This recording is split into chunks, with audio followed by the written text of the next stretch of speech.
Federico Marchetti, is really great to see you again. You took part to the FTxBocconi Talent Challenge, and I think it's been great to hear about your experience, your career path, and also your vision for the future of the fashion industry, of sustainability, and generally, what does it mean to be a tech entrepreneur? Hi, Virginia. Federico, you took part in the FTxBocconi Talent Challenge, and you also just launched a new edition of the Vogue X YOOX competition. I would love to ask you, how have you seen the challenges and competition help the diversity and inclusion of industries such as the one of fashion? The Vogue YOOX challenge that you just mentioned, it's a project that dates back a long time ago, because I started with my friend Franca Sozzani, that unfortunately she passed away a few years ago, and we started in 2011, and we decided that differently from all the other competitions that we've seen in the fashion industry now, the Americans, they wanted just to push the American designers, the French, just the French designers, the British, just the British designers. We decided that we wanted to have a challenge, a competition, a showcase of all the international designers from all over the world. And it was like, I think it was her idea, and we've seen and we've promoted the designers from Korea to Sicily to Arkansas and so on, and many of them actually they've become successful designers in the industry. In terms of mentorship as well, I think what I've been trying to do in 2020 is I've launched a mentorship program myself for young startuppers, entrepreneurs coming from underrepresented areas. And it's been like, it's been very inspiring, frankly, more for me probably, because I've learned a lot. I've learned about Africa. I learned a lot about luxury commerce in Africa. And I've tried to give back as much as I could in terms of concrete advice, concrete help, ranging from finding a warehouse in Europe to ship from, to avoiding some mistakes that I've done in my last 20 years. Kind of advice you would give to your younger self starting a company or having a vision for a future of industry? How would you approach the virtual world? It's an interesting question. I think that there are certain things that they are probably the same now in terms of how to have a vision, a dream, a passion, which I think it doesn't change anything now compared to 20 years ago. So I had the vision, I had this shop of my dreams, and I think this wouldn't change also during the pandemic. Definitely the way we work and the way we approach people and we interact with people, it's a completely different story. On one side, I think that there's also some advantages now, because we definitely save time, and we don't take planes. We probably are much more efficient because we have one Zoom call after another. At the same time, we miss some interaction. That's why you can see here that I'm in my office. So I'm not at home, but I try to have this good balance between working from the office and meeting with people and speaking with people, which is still very, very good for collaboration, brainstorming, creative thinking, and so on. At the same time, also like working from home a few days a week. But I think in the end, the answer is finding a good balance between the digital and the human interaction. What is your advice if you were chatting to the future YOOX founder? How would you advise him in keeping this balance even when the company starts growing? I mean, first of all, I think it's important to get started. And then, yes, it's true that after a few years, the companies, they become bigger and bigger and bigger and bigger. And in the end, it's normal and it's natural that they become a little bit more corporate. I remember, for example, at the very beginning of YOOX, that my organizational charts, they were made of circles and not squared.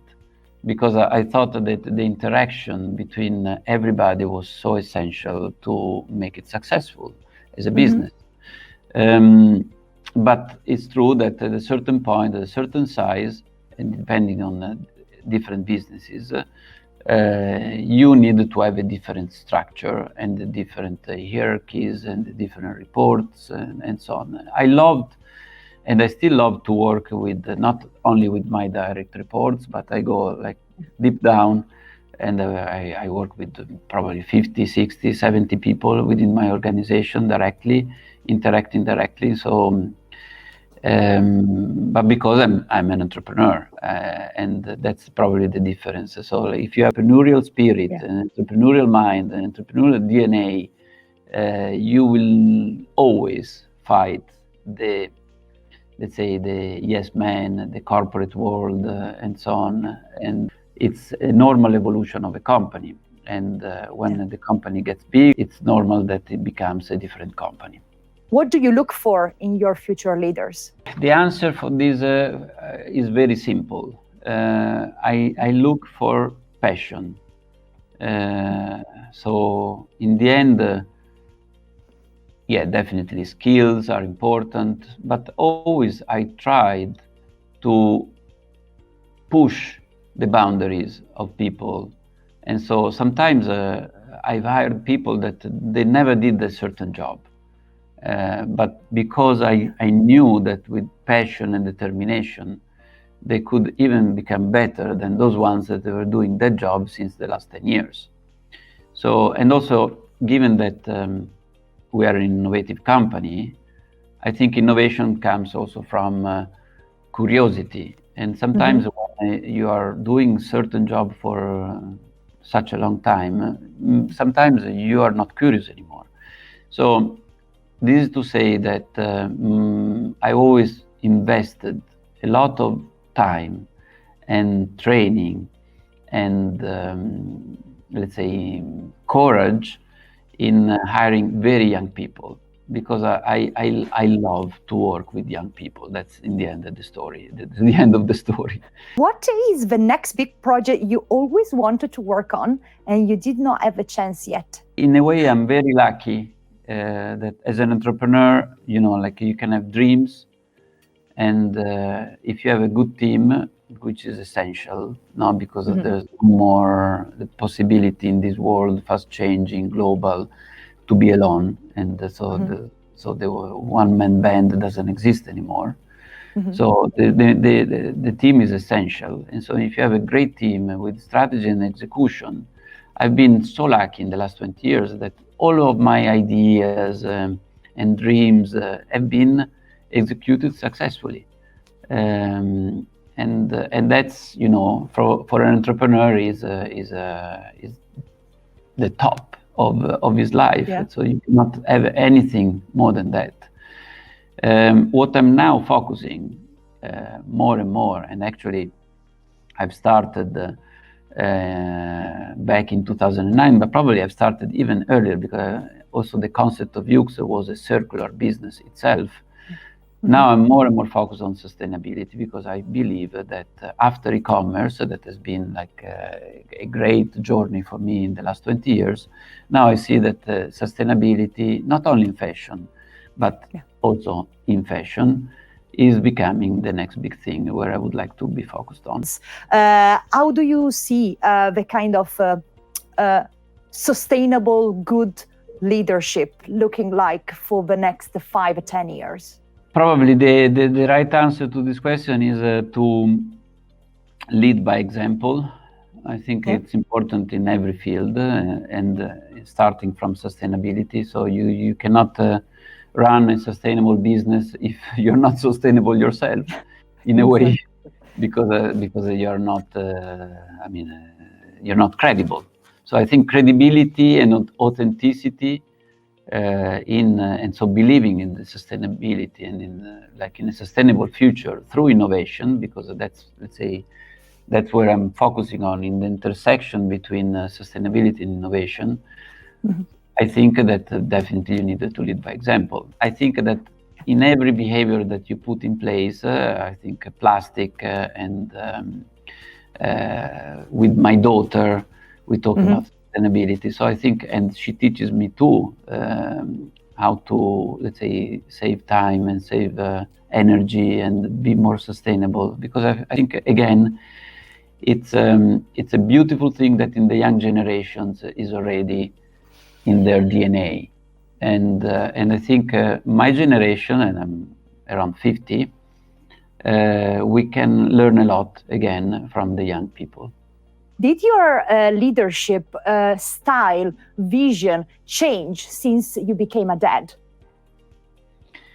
No, in this sense, I've learned a lot from my daughter, as I mentioned before, but I've always been a strong believer since I started my business in '99 and I launched in 2000 in, let's say, in women empowerment. In YOOX Net-a-Porter, more than half of the executive leaders are women. In Italy, there's also not a pay gap. So I think that it would be a mistake to think that only women can be, let's say, the driving force for women empowerment. Sometimes also men and male entrepreneurs can have this vision. And actually, I've been a founding member of this coalition called Champion of Change, where a lot of leaders from around the world, from Australia to America and so on, we are trying in our own companies to drive this change and to exchange best practices.